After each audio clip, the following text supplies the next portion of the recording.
Hello, Michael Beck here, drummer, percussionist with Happy the Man. I wanted to cover another tune from the Happy the Man album, and today I want to talk about Starborn.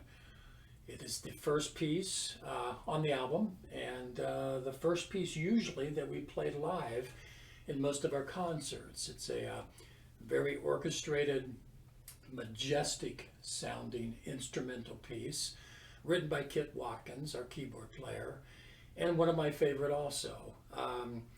This piece is very open, very pretty, extremely orchestrated, and does not need too much of drums in there. Being a percussionist, this is one of my favorite pieces to be able to play on because I can use lots of different whistles and sounds and landscaping type things to highlight the music, embellish it, color it, and help out that way. There is a section in the chorus that has big drum accents with it that I'll demonstrate a bit later once I get the music going in the song. On this particular piece, what I played, first off would be I used mallets. Mallets are very important for this particular piece because in the chorus with the big accent section, I had a big hanging marching bass drum that I used, about a 32-inch by, 12 inches or whatever, just a big guy. 16-inch floor tom and an 18-inch floor tom. So with the combination of those, using mallets, it gives a big, fat, the fullest sound I could get to create those accents and really give a huge boom. With the mallets also, lots of cymbal crescendos and crashing of the cymbals. Once again, mallets give a bigger, fuller, nicer sound that I needed on this particular tune. So it was a mallet song. The other percussion instruments and toys and sound effects that I used, I'll try to demonstrate as the song is going along, show you what they were. I don't know that I can place them exactly where I did with the recording, but I'll attempt to and talk about them a bit.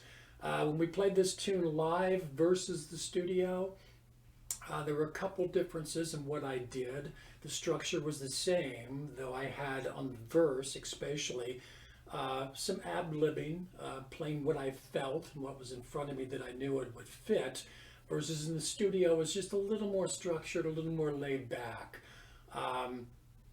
Let's get started, and I can talk more about it as we go. I'll show you what we did. Starborn.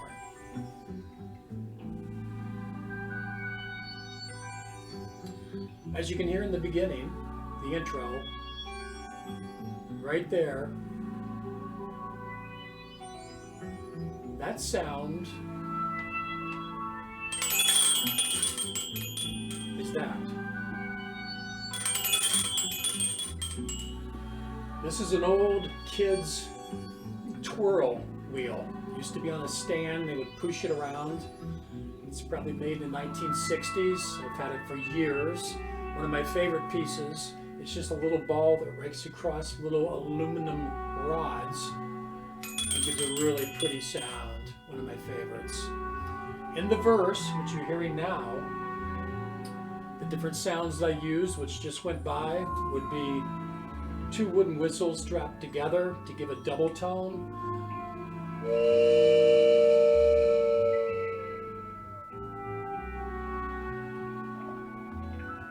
The other thing would be at the very end of this.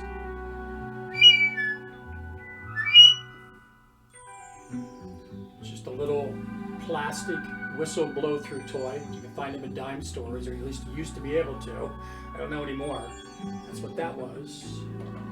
We've also got little old-time tops that were kids' toys from the 50s.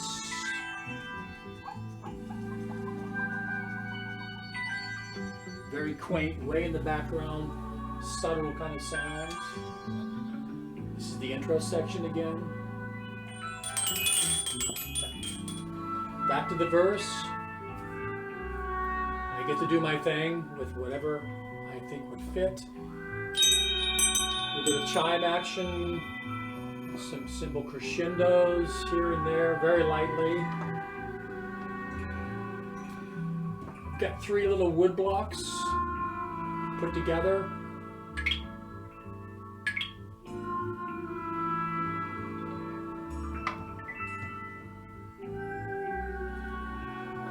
Some sizzle cymbal.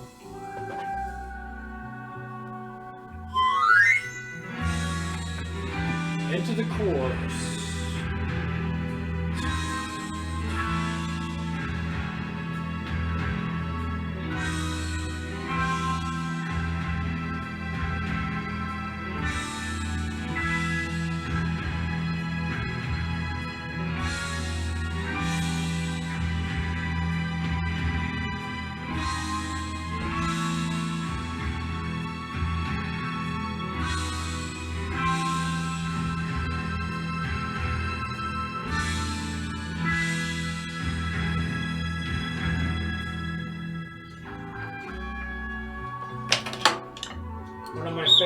One of my favorites.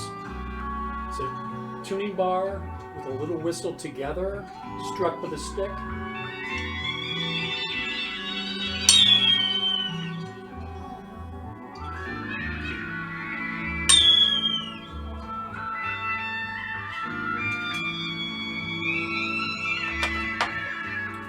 Also, with this being the keyboard solo, I had a little bit of log drum. After the chorus.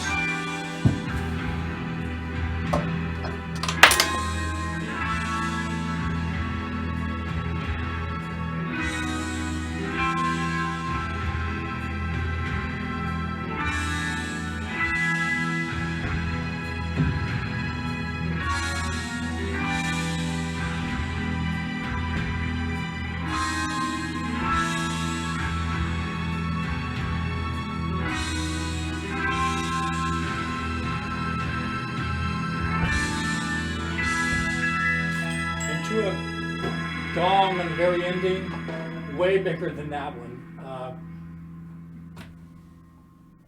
That's one of my smaller gongs. The one I used on the recording was like a 32-inch huge gong that was behind me when I used it.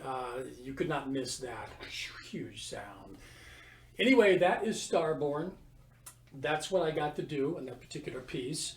One other instrument that I used on it, one of my favorite, I used it in a couple different pieces in Happy the Man, but on this one, especially in the studio and live, was my twirl tube, which was